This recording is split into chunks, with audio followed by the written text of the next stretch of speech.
और 10% समय लगाइएगा जो अकारण हम लोगों के काम पर चर्चा नहीं करके अनावश्यक आलोचना करता है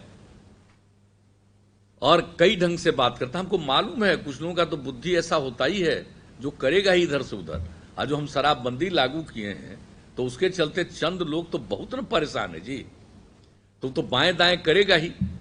और उस तरह के धंधेबाजे लोगों को जानते हैं माल कितना है, तो सब लोग जो परेशान हैं और कुछ लोग ऐसे हैं पढ़े लिखे लोग जो अपना पीते रहे, उनको बड़ा तकलीफ। वही क्या कर दिया? अरे तो बापू ने तो कहा था, राष्ट्रपिता ने, शराब बंद होना चाहिए। कितनी बार कहा है उन्होंने आजादी की लड़ाई में भी।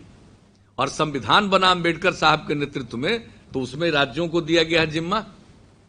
तो ये सब काम हम लोग कर रहे हैं। 77 में जननायक स्वर्गीय कर्पूरी ठाकुर जी जब मुख्यमंत्री बने, जनता पार्टी उस समय बना था, तो उन्होंने बिहार में शराबबंदी लागू किया, लेकिन भिड़ करके अंदर अंदर गड़बड़ करके उनको हटा दिया गया 2 साल के बाद, और उसके बाद फिर शराबबंदी वापस हो गई, खत्म कर दिया।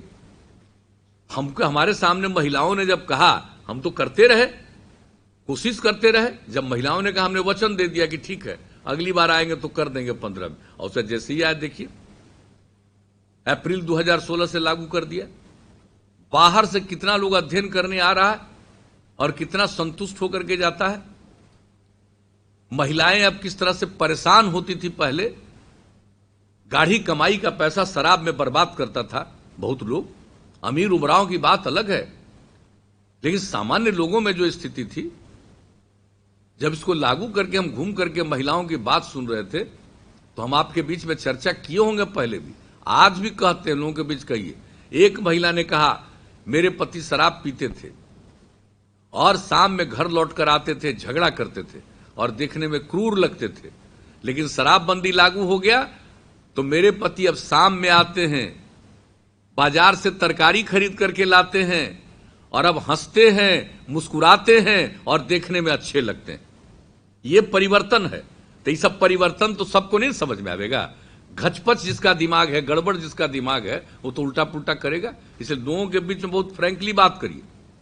आज जो गरीब तबका का लोग इस काम में लगा हुआ था, उसके लिए हम लोगों ने तो योजना बना दी कि उसको वैकल्पिक काम करने के लिए 60,000 से लेकर के 1 लाख रुपए तक की सहायता दे रहे हैं। और हम जहां कहीं भी बिहार में यात्रा और दौरे पर जाते हैं, वहां पर वैसे लोग, महिलाएं मिलती हैं और बताती हैं कि हमारी स्थिति बहुत अच्छी हो गई है, अपना काम दिखाती।